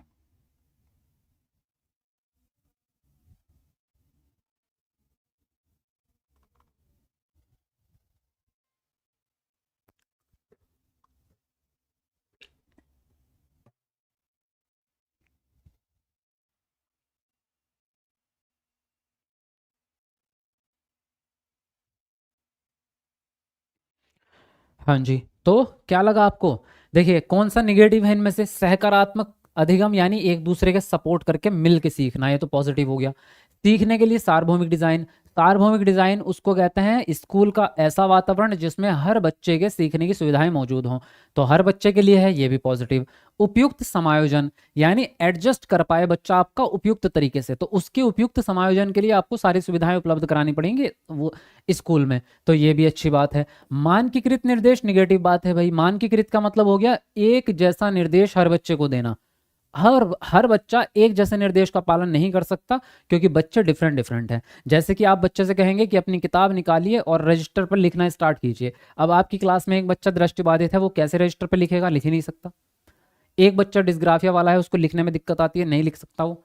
तो हर बच्चे को एक जैसा इंस्ट्रक्शन काम नहीं आएगा, आप मानकीकृत निर्देश नहीं दे सकते, आपको विभेदित निर्देश देना है, यानी अलग अलग निर्देश देना है बच्चों को। तो आपका यहां पर डी ऑप्शन सही हो जाता है। क्लियर भाई, समझ गए आप? चलिए जी, तो आज की क्लास यहीं पर समाप्त करते हैं। ये लास्ट क्वेश्चन था। वीडियो को लाइक कर दीजिए फटाफट से और चैनल को कर लीजिए सब्सक्राइब जिसने नहीं किया। नए बच्चे जितने भी हैं चैनल सब्सक्राइब करेंगे फटाफट से। और अपना सीटेट गारंटी बैच और यूपीटेट गारंटी बैच में एडमिशन ले लो जल्दी से, क्योंकि अब आपका एग्जाम आने वाला है, तो आपको अभी से तैयारी करनी पड़ेगी। कल आपका ऑफर चलेगा उस पर, करवा चौथ का। कल, परसों और तरसों 3 दिन आपका ऑफर रहेगा। तो सीटेट गारंटी बैच पर और बेस्ट ऑफर निकला है आपका, धमाकेदार ऑफर। इसका ये बैच की फीस तो आपको पता ही है, बैच की फीस 9,000 रुपये होती है, डिस्काउंट के साथ 6,000। लेकिन अब ये जो ऑफर रहेगा 9, 10 और 11 अक्टूबर को केवल और केवल 3,000 रुपये में ये बैच आपको मिलेगा। लेकिन अगर आप जल्दी लेते हैं, शुरू के 100 बच्चों को ये बैच केवल और केवल 2500 रुपये में मिलेगा। सीटेट का गारंटी बैच 2500 रुपये में, यूपीटेट का गारंटी बैच 2500 रुपये में। तो अगर आप जल्दी ले लेंगे कल सुबह, है ना? कौन कौन बच्चे हैं जरा एक बार कमेंट में यस लिख के बताएंगे जो कल बैच लेना जा रहे हैं। इस ऑफर का फायदा कौन कौन उठाने वाला है गारंटी बैच में एडमिशन, एक बार जरा कमेंट में यस लिख के बताएंगे और अपना हैंड वेव कर दो, वो पिंक वाला जो आता है आपका। भाई इसके अंदर आपको 100% गारंटी है बैच के अंदर कि आप पास होंगे ही होंगे, 100% आप पास हैं इस बैच के अंदर। हाँ, आ चुके हैं आपके कमेंट काफ़ी। सर आपने ऐप पे सारे क्लास तो पेपर 2, नहीं नहीं, पेपर 2 पेपर 1 दोनों के हैं बैच में आपके क्लास। जी, हरियाणा में सीटेट वैलिड है सर? हाँ वैलिड है, आप बहुत अच्छा पढ़ाते हैं, थैंक यू, बहुत बढ़िया।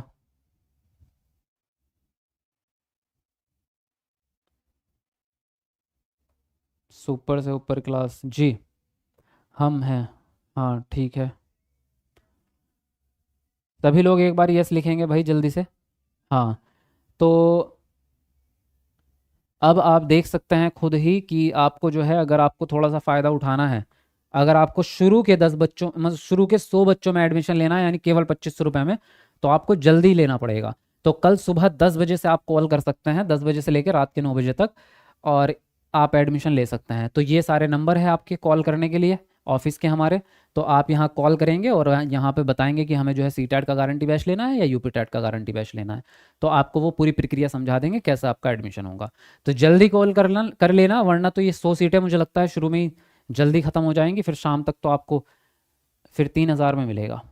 ठीक है जी। बिहार स्टेट का बैच है नहीं अभी हमारे पास भाई, बिहार स्टेट का नहीं होगा। हम्म, आप भी अच्छे पढ़ाते हो जी, thank you very much. Super hero, अच्छा हीरो वाली तो कोई बात नहीं है क्लास में, हम ले लिए हैं सर। हाँ, जो ले लिए हैं वो तो बहुत सारे स्टूडेंट पहले ले चुके हैं, जो नए बच्चे भी हमारे साथ जुड़े हैं चैनल पे वो अब लेंगे, तो उन्हीं के लिए ये ऑफ़र निकला है। ठीक है, तो जिन्होंने अभी तक नहीं लिया वो सभी बच्चे अपना एडमिशन ले लेना, क्योंकि देखो इससे बढ़िया बैच आपको मिलेगा नहीं ढूंढने से भी, क्योंकि इसके अंदर जो कंटेंट मिलता है वो बड़ा प्रीमियम कंटेंट है भाई, उसके अंदर से पूरा पेपर फंसता है हमेशा, एक भी प्रश्न बाहर से नहीं आएगा, आप पास ही नहीं होंगे बल्कि आप टॉपर बनेंगे अगर आपने सारी क्लासेस रेगुलरली कर ली बढ़िया करके। क्योंकि मैं कह रहा हूँ आपको पूरा 150 में से 150 नंबर फंसा के दूंगा आपको इस बैच में से। और इसमें सबसे बड़ी बात तो यह है कि आपको गारंटी मिलती है, आपका पूरा जिम्मा हमारे ऊपर आ जाता है कि हम पास करा के देंगे आपको, आप अपनी टेंशन छोड़ दो, आपके पास कराने की जिम्मेदारी हमारी है, बस आप तो पढ़ाई करना, जो हम बताते रहेंगे वो बस। ठीक है ना? किसी को कुछ पूछना है? बीपीएससी का बैच आएगा आपका दिसंबर के बाद, क्योंकि ये आपने ही बोला था भाई, मैं तो अभी कह रहा था आपसे, एक दिन हमारी बात चल रही थी ऐसी डिस्कशन, तो आपने बोला था कि पहले हम सीटेट पास करेंगे उसके बाद बीपीएससी का बैच चालू करना। तो अब बीपीएससी का बैच जो है वो सीटेट के बाद ही चलेगा, अभी नहीं चलेगा। बेस्ट बैच है नामिका, हाँ बिल्कुल, थैंक यू वेरी मच। जो बच्चे पुराने हैं वो फीडबैक दो ज़रा, कैसा है गारंटी बैच, नए बच्चों को बताओ ज़रा आपने कमेंट करके कि कैसा लगता है उसमें पढ़ाई करके, आपको कितना फ़ायदा मिला है। और इस क्लास के अंत में वो भी करना आप फीडबैक के लिए, क्या करना, ऑफलाइन वाली कमेंट, क्योंकि ये लाइव कमेंट आपकी बाद में नहीं दिखती, तो अभी जब लाइव क्लास खत्म होगी उसके बाद में सभी लोग जो है कमेंट करेंगे, है ना, करेंगे ना?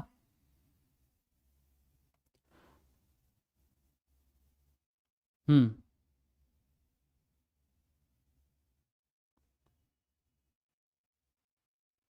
सर ऐप में क्लास कितने समय लगता है और कैसे जुड़ें? देखो, समय जो लगता है वो तो आपका 1-1 घंटे ही क्लासेस होती रहती है ना। तो टाइम टेबल आपको मिल जाएगा जब आप एडमिशन लेंगे, तो आपको प्रॉपर टाइम टेबल मिल जाएगा सारी क्लासेस का, उसमें आप देख लेना। और कैसे जुड़ें आप, तो उसके लिए ये नंबर हैं हमारे एकेडमी के, इनमें से सब किसी भी नंबर पे आप कॉल लगा लो।